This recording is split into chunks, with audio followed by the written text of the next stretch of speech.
Welcome to ಮಿಲಿಯಟ್ಸ್ ಮನೆ ಊಟ. ನಾನು ನಿಮ್ಮ ಮನೆ ಮಗಳು ನಾಗರತ್ನ ಮಾಡುವ ನಮಸ್ಕಾರಗಳು. ನಾನು ಇಂದು ಮಾಡುತ್ತಿರುವ ರೆಸಿಪಿ ಮಿಲಿಯಟ್ ಪುಳಿಯೋಗರೆ. ಮಿಲಿಯಟ್ ಪುಳಿಯೋಗರೆಗೆ ಬೇಕಾಗಿರೋ ಗೊಜ್ಜು ಮಾಡ್ಕೋತಾ ಇದ್ದೀನಿ. ಗೊಜ್ಜಿಗೆ ಇದು ಹುಣಸೆ ಹಣ್ಣು ಕಿವುಚ್ಬಿಟ್ಟು ಸ್ವಲ್ಪ ಹಾಲೆ ಬೆಲ್ಲ ಹಾಕಿ ಕುದಿಸಿಟ್ಕೊಂಡಿದ್ದೀನಿ. ಮತ್ತು ಇದು ಮಿಲಿಯಟ್ ಪುಳಿಯೋಗರೆ ಪೌಡರು, ಸಾಲ್ಟು, ಬ್ಯಾಡಗಿ ಮೆಣಸಿನ್ಕಾಯಿ, ಆಯಿಲ್ಲು, ಸ್ವಲ್ಪ ಬೆಳ್ಳುಳ್ಳಿ, ಕರಿಬೇವು. ಈಗ ಬನ್ನಿ ಗೊಜ್ಜನ್ನ ರೆಡಿ ಮಾಡೋಣ. ಈಗ ಆಯಿಲ್ ಕಾದಿದೆ, ಇದಕ್ಕೆ ಬ್ಯಾಡಗಿ ಮೆಣಸಿನ್ಕಾಯಿ ಹಾಕೋಣ ಬನ್ನಿ. ಈಗ ಇದಕ್ಕೆ ಬೆಳ್ಳುಳ್ಳಿ ಹಾಕ್ತಾ ಇದ್ದೀನಿ. ಸ್ವಲ್ಪ ಬೆಳ್ಳುಳ್ಳಿ ಇಷ್ಟ ಇರೋರು ಹಾಕಿ, ಇಲ್ಲಾಂದ್ರೆ ಸ್ಕಿಪ್ ಮಾಡ್ಕೊಳ್ಳಿ, ಅದು ನಿಮ್ಮ ಇಷ್ಟ. ಈಗ ಇದಕ್ಕೆ ಸ್ವಲ್ಪ ಕರಿಬೇವು ಹಾಕೋಣ.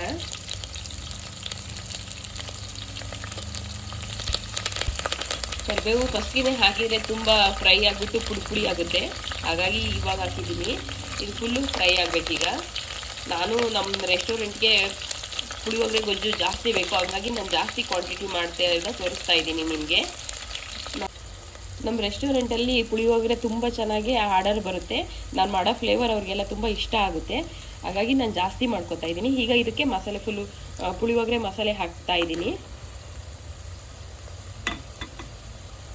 ಇದನ್ನು ಇದಕ್ಕೆ ಮಿಕ್ಸ್ ಮಾಡೋಣ. ಸ್ವಲ್ಪ ಹುರಿ ಕಡಿಮೆ ಇಟ್ಕೋಬೇಕು, ಇಲ್ಲಾಂದರೆ ಅದು ಮಸಾಲೆ ಎಲ್ಲ ಸೀದಂಗೆ ಆಗಿಬಿಡುತ್ತೆ. ಈಗ ಹುಣಸೆ ಹುಳಿ ರಸನ ಇದಕ್ಕೆ ಹಾಕ್ತಾ ಇದ್ದೀನಿ.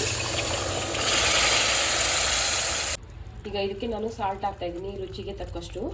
ಯಾಕಂದರೆ ನಾನು ಜಾಸ್ತಿ ಮಾಡ್ತಿರೋದ್ರಿಂದ ನಾನು ಇದಕ್ಕೆ ರುಚಿಗೆ ಎಷ್ಟು ಬೇಕೋ ಅಷ್ಟು ಹಾಕ್ತಾ ಇದ್ದೀನಿ. ನಿಮಗೆ ಕಡಿಮೆ ಬೇಕು ಅಂದ್ರೂ ಕಡಿಮೆ ಕ್ವಾಂಟಿಟಿನೂ ಮಾಡ್ಕೋಬೋದು.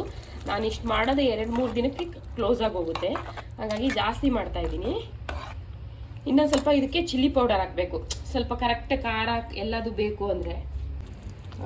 ಸ್ವಲ್ಪ ಸ್ಪೈಸಿ ಇರಬೇಕು ಅಂದರೆ ಪುಳಿಯೋಗರೆ ಅದು ಸ್ವಲ್ಪ ಚಿಲ್ಲಿ ಪೌಡರ್ ಹಾಕಿ ಚೆನ್ನಾಗಿರುತ್ತೆ. ಇದು ನೀಟಾಗಿ ಮಿಕ್ಸ್ ಮಾಡ್ತಾ ಇದ್ದೀನಿ. ಒಂದ್ಸರಿ ಮಿಕ್ಸ್ ಮಾಡಿ ಇದು ಒಂದು 10 ಮಿನಿಟ್ಸ್ ಕುದಿಬೇಕು. ಚೆನ್ನಾಗಿ ಕುದ್ರೆ ಆಗ ಹೊರಗಿಟ್ಟರು ಏನೂ ಆಗಲ್ಲ. ಫ್ರಿಜ್ಜಲ್ಲೇ ಇಡಬೇಕು ಅಂತ ಏನಿಲ್ಲ, ಹೊರಗೆ. ಈಗ ಕುದ್ದು ರೆಡಿಯಾಗಿದೆ ನೋಡಿ, ಆಯಿಲ್ ಎಲ್ಲ ಮೇಲೆ ಬಂದಿದೆ. ಈಗ ಬನ್ನಿ ಇದನ್ನು ಮಿಲಿಯಟ್ ರೈಸ್ಗೆ ಮಿಕ್ಸ್ ಮಾಡ್ತೀನಿ. ಮಿಲಿಯಟ್ ಪುಳಿಯೋಗರೆ ರೆಡಿಯಾಗಿದೆ, ಬನ್ನಿ ಸವಿಯೋಣ. ಪ್ಲೀಸ್ ಈ ರೆಸಿಪಿ ನಿಮಗೆ ಇಷ್ಟ ಆಗಿದ್ರೆ ಶೇರ್ ಮಾಡಿ, ಲೈಕ್ ಮಾಡಿ, ಸಬ್ಸ್ಕ್ರೈಬ್ ಆಗಿ. ಧನ್ಯವಾದ.